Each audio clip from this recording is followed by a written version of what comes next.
Hey guys, welcome back to my channel computer science war. So हम करते थे C++ language की series. Okay, तो हमने अभी तक 2 लेक्चर ही किए हैं। फर्स्ट लेक्चर में हमने इंट्रोडक्शन करा था और सेकंड लेक्चर में हमने कंसेप्ट्स करे थे। ठीक है, फर्स्ट लेक्चर में हमने प्रोसीजर ओरिएंटेड लैंग्वेज में करी थी और सेकंड में हमने ऊप्स का इंट्रोडक्शन और कैरेक्टरिस्टिक स्टार्ट करे थे ऊप्स के। ठीक है, जिसमें हमने क्लासेस क्या होते हैं और ऑब्जेक्ट्स क्या होते हैं उनको अच्छे से डिस्कस किया था। ठीक है, तो आई होप आपको वो समझ आ गए होंगे। ठीक है, तो उसी के कैरेक्टरिस्टिक्स या कॉन्सेप्ट्स हम बोल सकते हैं ऊप्स। ठीक है, फर्स्ट और सेकंड तो क्या आता है, फर्स्ट पे हम ऑब्जेक्ट डिफाइन करते हैं, सेकंड पे क्लास। ठीक है, थर्ड हमारा आता है डेटा अब्स्ट्रक्शन। ठीक है, तो हम आगे वहीं चल रहे हैं, अभी कैरेक्टरिस्टिक्स पे ही चल रहे हैं। ठीक है, 2-3 हम इस लेक्चर में करने वाले हैं, बाकी जो रह जाएंगे एक तो वो हम नेक्स्ट वाले लेक्चर में करेंगे। ठीक है, तो बने रहिए मेरे साथ, सब्सक्राइब कर दे चैनल को, वीडियो को लाइक करें और अपने फ्रेंड्स के साथ जरूर शेयर करें। और हाँ, अगर किसी और टॉपिक पे आपको वीडियो चाहिए then ask me in the comment section, I will provide you. So हम स्टार्ट करते हैं। आज का फर्स्ट जो टॉपिक है डेटा अब्स्ट्रक्शन। ठीक है, थर्ड है ये बेसिकली। फर्स्ट ऑब्जेक्ट किया, सेकंड क्लास किया, थर्ड है data abstraction. Okay, so what is data abstraction? Abstraction refers to the act of representing essential features without including background details. Abstraction से हमारा क्या मतलब है कि हमें किसी भी चीज की सिर्फ essential डिटेल, उतनी ही डिटेल पता है जिससे हम वो काम कर सकते हैं। ठीक है, हमें उसके बैकग्राउंड में क्या चल रहा है, वो कैसे काम कर रहा है, हमें उसका कुछ नहीं पता और हमें जानने की जरूरत भी नहीं। हमारा जिससे काम हो रहा है हमें सिर्फ उतनी डिटेल्स पता है और हमारा काम भी हो, तो हमें कोई नीड भी नहीं है बैकग्राउंड डिटेल्स जानने की। ठीक है, तो दैट विल बी अब्स्ट्रक्शन।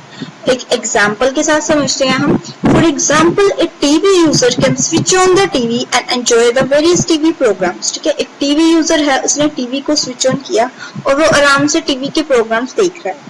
और he she can switch from one channel to another, वो एक चैनल से दूसरे चैनल पर भी स्विच कर सकता है। ठीक है, but without knowing it's complete technical details. But उसको कुछ भी टेक्निकल डिटेल के बारे में नहीं पता कि वो चैनल कैसे चेंज हो रहे हैं, उनके पीछे बैकग्राउंड में क्या चल रहा है, वो चैनल कैसे शो हो रहे हैं। ठीक है, कुछ भी शो हो रहा है तो वो कैसे शो हो रहा है। ठीक है, यूजर को तो उसको उस बारे में कुछ भी नहीं पता, बट उसने जो देखना है, उसने जो करना है, टीवी ऑन करना है, चैनल्स देखने हैं, कोई प्रोग्राम देखना है, तो वो उसको देखने को मिल रहा है, तो उससे उस डिटेल की बैकग्राउंड या टेक्निकल डिटेल्स की जरूरत भी नहीं है।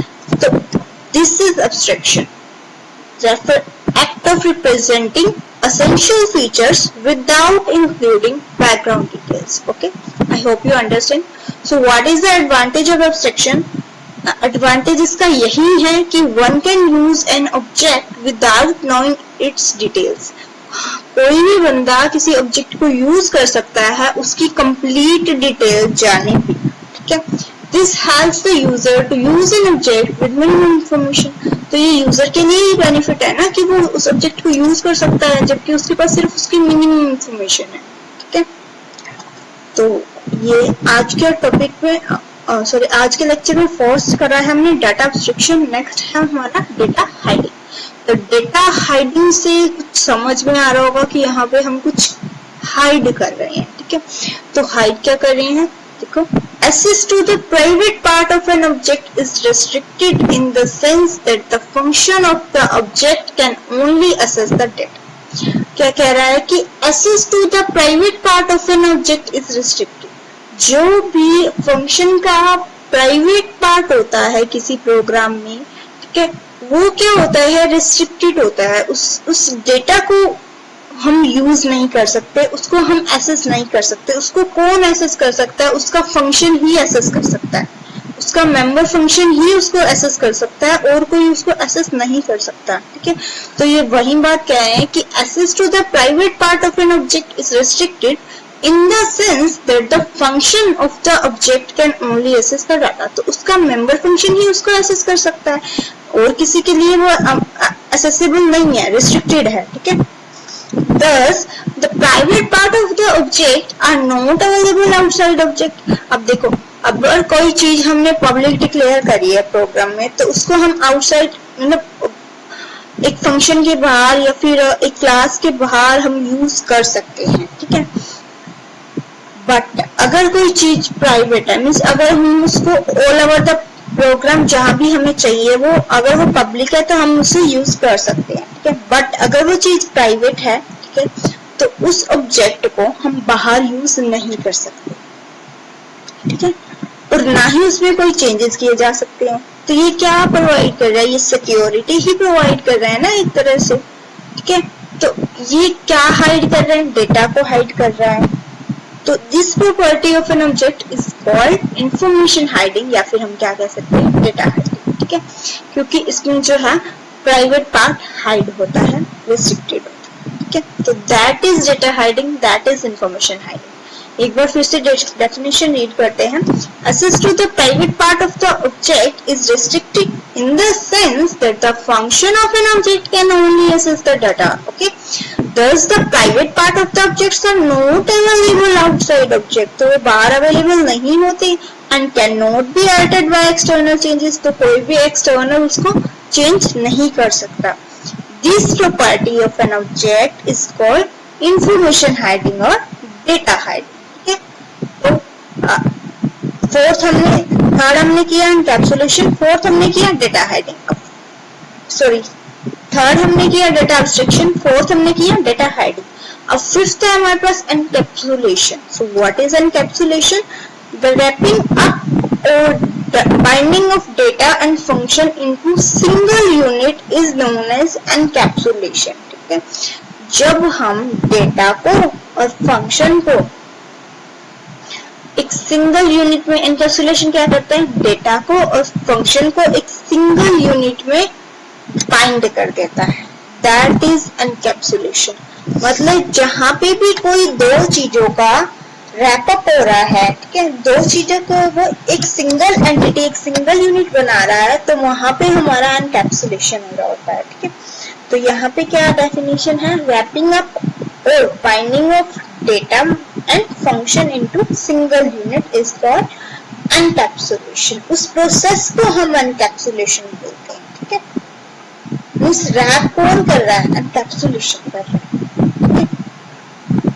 अब आप कहोगे कि डेटा और फंक्शन को रैप किया, सिंगल यूनिट तो ऑब्जेक्ट बन गए, ऑब्जेक्ट तो बन गया वो, बट ये प्रोसेस क्या कहलाती है, किसने उसे रैप किया एक सिंगल यूनिट पे, वो प्रोसेस एनकैप्सुलेशन कहला रही है, ठीक है। अब advantage of encapsulation ah, first advantage है इसकी data security. The data is not accidentally corrupted by external word, ठीक है। और वो बाइंड अप है एक सिंगल यूनिट में, तो डेटा की सिक्योरिटी है कि वो कोई भी उस एक्सटर्नल उस डेटा को चेंज नहीं कर सकता, करप्ट नहीं कर सकता। सेकंड है, it ensures that changes to data and function of an object can be made without affecting other objects. अब ठीक है, हमारे पास दो तीन ऑब्जेक्ट्स हैं, ठीक है, हमने किसी एक के डेटा को या फंक्शन को चेंज करना है किसी एक ऑब्जेक्ट के, तो हम दूसरे ऑब्जेक्ट को कोई अफेक्ट नहीं कर रहा वो, ठीक है, कि हमने जिसको करना है सिर्फ उसी को अफेक्ट कर रहा है, दूसरे को उससे कोई मतलब नहीं है दूसरे ऑब्जेक्ट को, ठीक है। तो ऑब्जेक्ट्स क्या है यहाँ पे, इंडिपेंडेंट है ईच अदर से, ठीक है, एक दूसरे से इंडिपेंडेंट है। तो ये तीन जो है एनकैप्सुलेशन की क्या है, एडवांटेज, ठीक है। तो फिफ्थ हमारा था एनकैप्सुलेशन। नेक्स्ट हम चलते हैं, नेक्स्ट है हमारे पास इनहेरिटेंस, ठीक है, जो 6 नंबर पे इसका कैरेक्टरिस्टिक्स हम कह सकते हैं या कंसेप्ट कह सकते हैं। तो इनहेरिटेंस से बेसिकली आप समझते होंगे कि एक बच्चा अपनी मतलब अपने पेरेंट्स से अपनी प्रॉपर्टी इनहेरिट करता है, सेम वे में यहाँ पे भी इनहेरिटेंस चलता है। वो कैसे, देखो, a child inherits the property of his parents, he can acquire new properties or modify inherited one similarly, ठीक है। अब यहाँ पे क्या कह रहा है कि बच्चा अपने पेरेंट्स से अपनी प्रॉपर्टी इनहेरिट कर रहा है, ठीक है। अब उसमें कुछ तो सेम आता है, कुछ मॉडिफाई होके आता है और कुछ नई प्रॉपर्टीज भी ऐड हो जाती है। सेम वे में सिमिलरली इनहेरिटेंस क्या है, एक फीचर है किसका, ऑब्जेक्ट ओरिएंटेड प्रोग्रामिंग लैंग्वेज का, ऊप का, which allows making use of the existing class without making changes to it, जिससे हम पिछली वाली क्लास को as it is यूज कर सकते हैं, उसमें कोई भी चेंजेस किए बिना, ठीक है। तो ये इसकी एडवांटेज है, ठीक है। This can be achieved by driving a new class from existing class, मतलब हम पुरानी वाली क्लास से एक नई क्लास बना रहे हैं, ठीक है।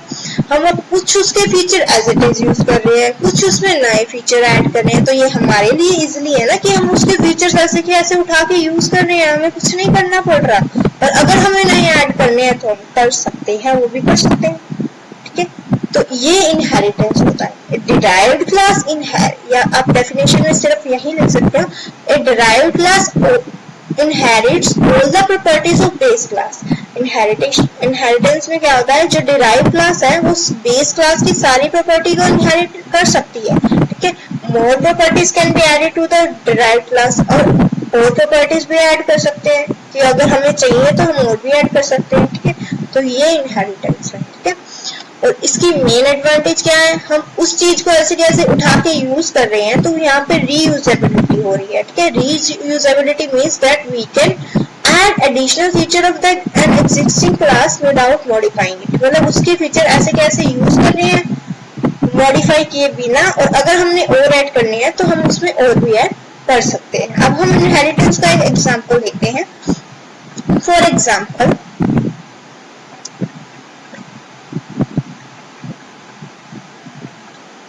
यहाँ दो अलग अलग एग्जांपल लिए हैं मैंने, ठीक है। एग्जांपल में देखो क्या है, पहले स्कूटर क्या है, एक क्लास है, ठीक है। अब स्कूटर से क्या बने,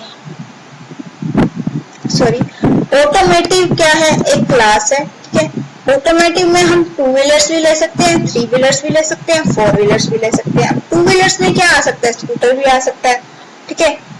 3 व्हीलर्स में भी कुछ आ सकता है, 4 व्हीलर्स में कार वगैरह आ सकती है, ठीक है। तो वो तीनों एक दूसरे की प्रॉपर्टीज को इनहेरिट कर रहे हैं। सबसे पहले क्या आया, ऑटोमेटिव क्लास। ऑटोमेटिव से हमने क्या डिराइव किए, 2 व्हीलर, 3 व्हीलर, 4 व्हीलर करे, ठीक है। फिर हम नीचे आ गए, 2 व्हीलर में अलग अलग चीजें होगी, ठीक है, स्कूटर होगी, बाइक होगी, 4 व्हीलर में अलग अलग चीजें होगी, कार होगी, ठीक है। तो ऐसे हम इनहेरिट कर सकते हैं, ठीक है। यहाँ पे एक सिंपल सा एग्जांपल भी है, आपने ऊपर वाला करना ऊपर वाला कर लो, नहीं तो नीचे वाला ड्रॉ करके दिखा दो, कोई चीज एक्सप्लेन करने की ही नीड नहीं है। ये हमारे पास फीचर ए भी क्या है, बेस क्लास है, ठीक है। नीचे क्या है, हमारे पास 2 डिराइव क्लास है जो कि उसकी प्रॉपर्टी को डिराइव कर रहे हैं।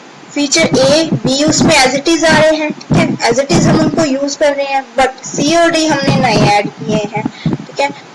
डिराइव क्लास बी जो है, दूसरी जो डिराइव क्लास है वो क्या कर रही है, ए और बी को एज इट इज यूज कर रही है, बट उसने एक नया फीचर ऐड किया है ई, ठीक है। तो हमारे लिए कितना इजीली हो रहा है, हमें वो काम फिर से नहीं करना पड़ रहा, हम ऐसे तरह से उठा के उसको यूज कर सकते हैं। तो दिस इज इनहेरिटेंस, ठीक है। तो इतना ही है आज के लेक्चर में। नेक्स्ट लेक्चर में हम करेंगे पॉलीमॉर्फिज्म, मैसेज पासिंग, जो टॉपिक हमारे रह गए हैं इस कंसेप्ट जो है ऊप के उसमें, ठीक है। तो वो हम नेक्स्ट लेक्चर में कंप्लीट करेंगे। फिर हम एडवांटेज और एप्लीकेशन करेंगे ऊप्स की, और फिर हम जो एक लैंग्वेज होता है, ठीक है, जो बेसिक चीजें होती हैं, डाटा टाइप्स, कीवर्ड्स, एक लैंग्वेज को स्टार्ट करने से पहले हम वो सब देखेंगे, ठीक है। तो बने रहिए मेरे साथ, सब्सक्राइब कर दे चैनल को, वीडियो को लाइक कर दे। कोई भी चीज समझ में नहीं आई है, कोई भी डाउट है, then ask me in the comment section, I will explain you briefly. Thank you, और सब्सक्राइब द चैनल प्लीज।